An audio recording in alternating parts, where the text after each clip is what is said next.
made some plays. Bottom line. A team that's gone to 5 straight Grey Cups, an organization that has, and a team that believes that they're going to, why not us, go through the East, is going to have a response at some point in that game. And so, in my opinion, they made a few plays, got back in the game, and then the rest of it happened. Our guys continue to fight, continue to believe, continue to stay connected, continue to compete, which is what we pride ourselves on in our locker room. But when things were starting to unravel, it looked like maybe history was repeated again from last season. Well, we had talked before the game about that, about our guys would, do a better job with that. I think they did in this game. For a lot of teams, that probably would have, those thoughts would have creeped in their mind. I think this team's been through so much that they believe they're going to find a way, and they stay connected and they continue. The biggest thing our team does very well is move on to the next play and compete, and that's something we preach in this playoff run. We said we've got to compete on every single play. Forget about the last play, compete the next play, and do that to your best of your ability, and good things will happen. Great things will happen. Is there anything you can say about Davis Alexander that you've not said 100 times this season, when it was 27-25 for Winnipeg and he leads you to a touchdown, when there's 2 minutes or so left in the fourth quarter and you need first downs and he makes stuff happen out of nothing? It's what we talk about. It's competing on every play and giving everything you have on every single play, and it's the next play. And put yourself in that moment and believe. And that man does that as good as anybody I've been around. He just believes. There's a belief in him, competitiveness in him that's unnatural in my opinion. Like, he's just one of those guys that does that to the nth degree. And I was just listening to him talk about that was bred in him by his dad. Well, his dad had a huge influence on that. And that man will fight to the end for his teammates and for that locker room on every single play.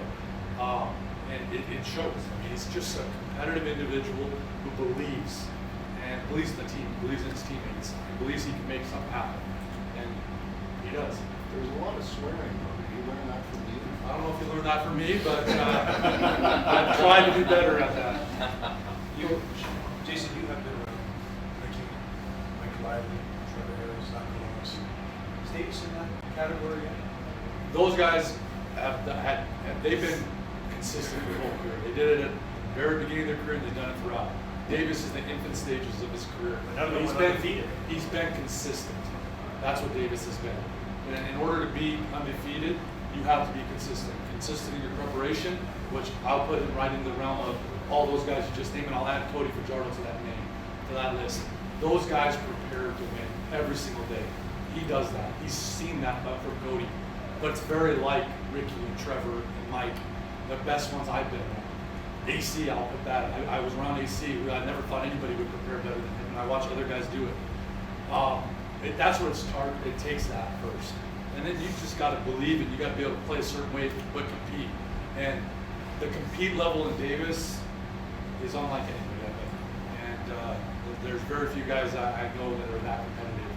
And I think that's what elevates his teammates, and that's what gives you the belief.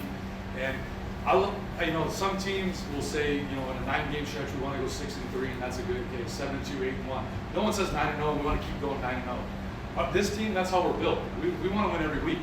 We want to prepare every week, win every week. Why would I concede anything? That's Davis's way of thinking too.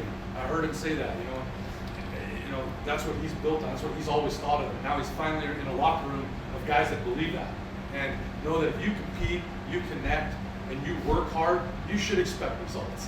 Why not? Every single week. Why do you have to lose? You shouldn't have to think that way.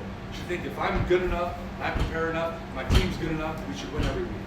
But I guess, since to keep those emotions in check too, to make sure he doesn't get penalty flags for those things. Part of it is that's maturing, and that's obviously getting plays and games under your belt. I mean, I have a hard time with a guy that's emotional and saying it's a bad thing, because I was very much similar to that. I wear my emotions on my sleeve all the time. But I learned to harness it, and I think Davis does an extremely good job of that. Obviously, you don't want to ever get penalties, and that's a bad thing. But you want to play on the edge. That's what he's good at doing, is playing on the edge. Can you control it? Yes, you can control it. And you've got to make a concerted effort to do that. I think he has done that. And You know, he's talked about it since the Calgary game. You know, doesn't want to do it, and that's part of being a leader. You can't preach that way. You know, about being disciplined and don't take these penalties, and you on yourself do it. And that's part of the reason I changed. So, but at the end of the day, be who you are.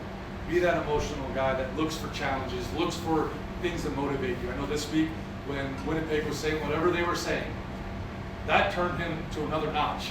Great. If that's what motivates you, makes you better, use it. But he doesn't need any extra motivation, I can assure you that. You know, Scott Malander's probably better than any other coach in this league. You compete against Bo, you were with them. What kind of challenges? It's a hell of a challenge. They've had a bye week. I know Scott's as smart as coordinator, head coach I've ever been around. He'll have their guys ready. They'll be very well coached. They'll be disciplined. I mean, they're tied with Winnipeg, who's 8 straight years of being the least penalized team in the league. They're right there with them this year. That's a great compliment to the team and what he's done and the influence Scott's had on them. They won't make mistakes. They'll be ready for us. And you know, I've watched Bo over the years. Bo's a winner. If anybody can relate to probably what Davis has gone through being a winner at the beginning of his career, well, Bo was that. You know, I've seen it firsthand in the playoffs. So that's a great challenge. There'll be a team that's ready to play, being led by a great head coach and a great quarterback. So it'll present a great challenge. We'll be ready for it. Do you see any similarities, and I know you lost your last regular season game, but do you see any similarities between what this team is doing and what happened in 2023? Well, the reason I do is because the majority of that team is from the 23 team. You know, that belief that being hot at the right time of the year, you know, the connections, all the things that we preach in our locker room about culture, it's been born in us from May for this team, this 2025 version of it. But it was led by the 23 guys, the guys that have been here, that's seen it, that didn't bat an eye when we were 5-7 and in a 5-game losing streak. I tell you all the time, you're here every day with us. You asked me early, you asked me about why our practices, why shouldn't we look differently in practices? We're in the midst of a losing streak. And I said, no, we will never do that. We'll never be like this around here. We have fun, we work hard, we believe. Games sometimes don't go your way, but you learn from every single one of them and you get better. I firmly believe our team knows each day we're out there, if we give everything we got, we compete every day, we're a better football team. We're the best version of ourselves now. After these 3 days of practice, we'll be even better. And that's why we'll be ready for the challenge that Hamilton presents. You're not too fired up, are you? Well, I'm always fired up. What do you want to say about the first quarter and the way things started? Very impressive. But a start is a start. You got to finish the game. I was equally as impressed with the finish of our team as I was the start of our team. But I love the fight throughout the game. And again, I give them a ton of credit because you know it takes a lot of resolve to come out of the locker room down what they were down, come back and take a lead at our home and all those things. I mean, I thought that was incredible what they did. But I love the fight of us and I love the compete that we showcased. Did you say anything to your team before the game about Sean Oaken? No, I did not. All I talked about was competitiveness, compete in this game, be focused and disciplined. Now, focus and discipline, focus is the main thing, so don't worry about nothing else. We had a plan, obviously we have a plan for every injury, for anybody that was going, if one American went down, this guy was going up. If a Canadian goes down, this guy was up. So the moment we heard Sean was down, another guy was going up. Our team knew that, we were ready for it. How did you feel and what was your body reaction when Darnell picked the last pass? You know, it's hard to describe those emotions. I mean, you know, you've sealed the game, you won a game, you're on to the next one.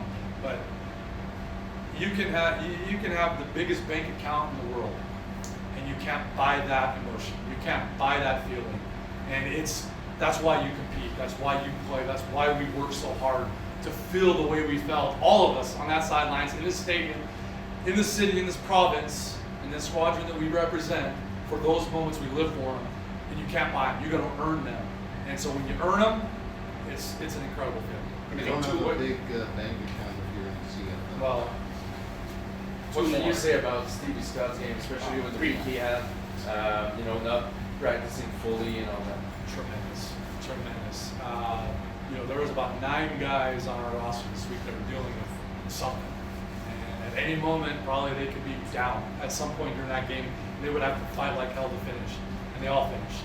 and Stevie was on top of that list. I mean, to do what he did with what he's dealing with is an incredible feat. Super proud of him, the effort, the coaching he gets from Dave Jackson. That room in particular has been hard hit. You know, we have one guy that played all 18 games, the rest of them didn't make it. And they all continue to fight, a great result. And Stevie did a tremendous job representing that group this game. It was just your last game at home. Talk to us about the fan, the crowd thing. Phenomenal. Merci beaucoup is what I said to them, because they were tremendous all year. You know, when I look at penalties against us, or you know, that we face teams that commit penalties on offense, and it's directly related to the experience, the fan base, the noise they make, the disruptions they have. It's incredible. It's palpable. It's noticed and it's appreciated by every one of us. We're so thankful to represent them, and so grateful that they come out and provide an experience for us that's unforgettable. Coach, you're about to go back to the Hamilton, where you won the Grey Cup 2 years ago. Does that factor in your pregame speech lead up towards next Saturday? It probably won't, but I know this. I know we feel very comfortable being in that building.